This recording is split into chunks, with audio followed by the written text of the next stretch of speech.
Hey everyone, this is Tom. I'm just going to give an overview of how to use a mixer. First, we're just going to go over what all is on it and what everything is, all the terminology, and then I'll show you how to use it. So this is our shiny new Allen Heath Z18 mixer. It is a pretty standard mixer, so most of the things that I show you should work on other mixers as well. Now there's pretty much two priorities when it comes to running everything through the mixer. The first priority is to get everything that's coming in here through the input channels to the output section. So in here comes all the mics, they come into the system, and here they go out to the speakers or whatever you have. Priority number two is making that actually sound good. So under all of our inputs, we have all the controls that control each individual input. And to the right, we have all the controls that control all the outputs. Now first, let's start with some very general terminology. These are some words that you'll commonly hear. Now when people say fader, they're referring to the sliders at the bottom of the mixer. Each of the knobs that you see is called a potentiometer. You will see people use the word pot for short. A bus is the word used to refer to each of your main outs. We call this a 6-bus mixer. It has 2 main buses and 4 auxiliary buses. The input channels are mixed onto each of these separate buses and then sent out. So for vocabulary, we'll start at the top and just work our way down. So at the top of the mixer are the mic and the line inputs, and under those you will see all the controls for a given channel. Now this line of controls is called a channel strip. It contains all the controls relevant to that one channel. Under the inputs you'll see the insert jack. And the insert jack is a special kind of jack that has both the send and receive on the same jack. So you can use this to put other items like a gate, limiter, compressor in the same line as a channel strip. These will add even more elements of control to that single input.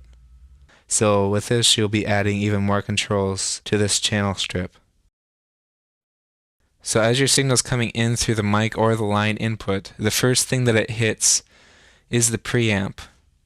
Preamp is short for preamplifier. It literally means the amplifier before your main amplifier. It's used to get the signal that's coming in through the mic or the line input up to the right level. And under the preamp you'll see the EQ or equalizer section. So in this section we'll usually see high frequency or a treble, mid frequency, and low frequency or bass. These will give you control over shaping your sound. Do you want a lot of high pitches or a lot of low pitches? And over the EQ section you'll see a filter. This filter uses 100 Hz as its reference frequency.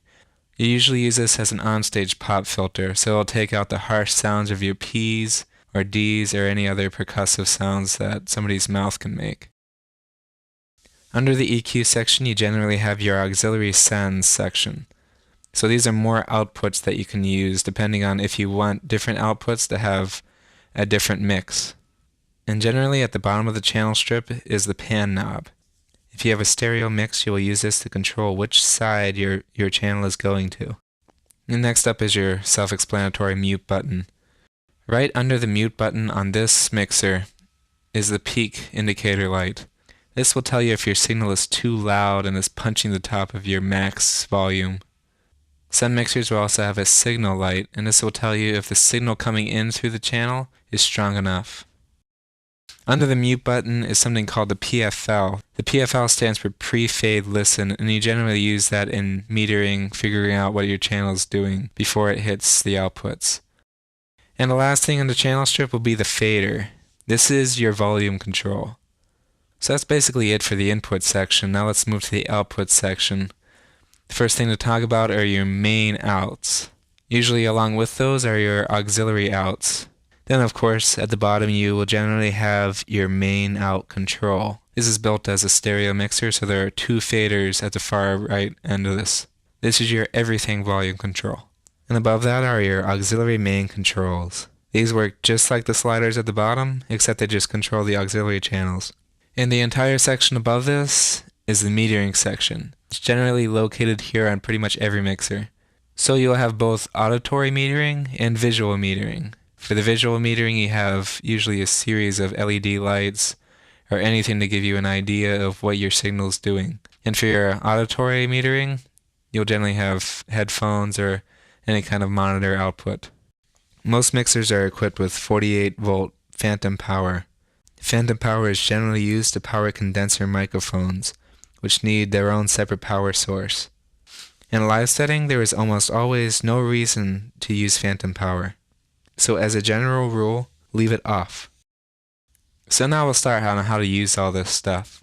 The first thing to learn how to do is how to use the preamp. If you've used a mixer before, you may have realized that there's kind of two volume controls for each channel.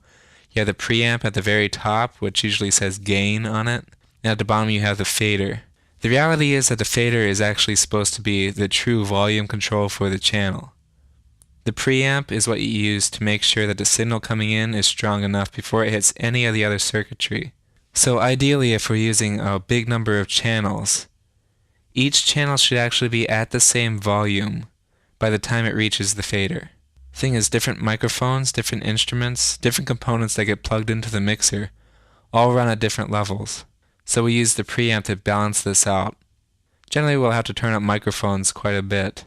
So we're going to use the preamp at the first stage to get everything up to that 0 decibel ideal signal level. And the easiest way to do that on a mixer like this would be to use the PFL, the pre-fade listen button. So what I'm going to do is just show you how to use it using one of our wireless mics.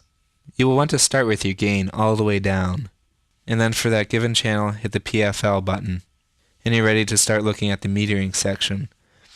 When I hit that PFL button, that means that this metering section all the way to the right is now listening to only this channel.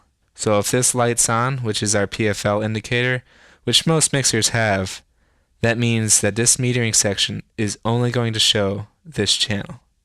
And the level that it's going to show us is pre-fader, so it's not going to matter what level your fader is at. Whatever's coming through before that fader is going to come out right here, both to the headphone jack and to the visual metering. Now on this mixer it won't matter whether or not the mute button is on or off. The signal will be sent to the PFL. So now we're going to make sure that our microphone is on and plugged in correctly. Now we're going to talk into the mic and give it a signal as we turn this up, and we're going to see what our metering tells us. Check, check, check, check, check, check. When we start getting a signal that's close to that 0 decibel level, we'll know that we've reached the right level. Now in instances where you have that signal indicator light, you can just use that. And when you get a solid green light, you'll know you've reached the right level. On some cheaper mixers, however, you might not have any visual metering, so you will have to do everything by ear, which more or less might be guesswork. The easiest way to tell if you've turned it up too much is if your peak light is flashing. Then you'll know just to turn your preamp down. Now when we've turned all of our PFLs off, the signal that is sent to the meter will be our main left and right. This is true for most mixers. Now we'll go over the EQ section. So in order to show you how this works, I decided to plug my mic into channel 4, and we'll mess with these controls to see what it does. So let's see what only the high frequencies sound like. So with this setting, my voice probably sounds pretty tinny. Lots of clarity, but not really any body. Now if we turn up the mid section, my voice has a lot of body, but not really any clarity.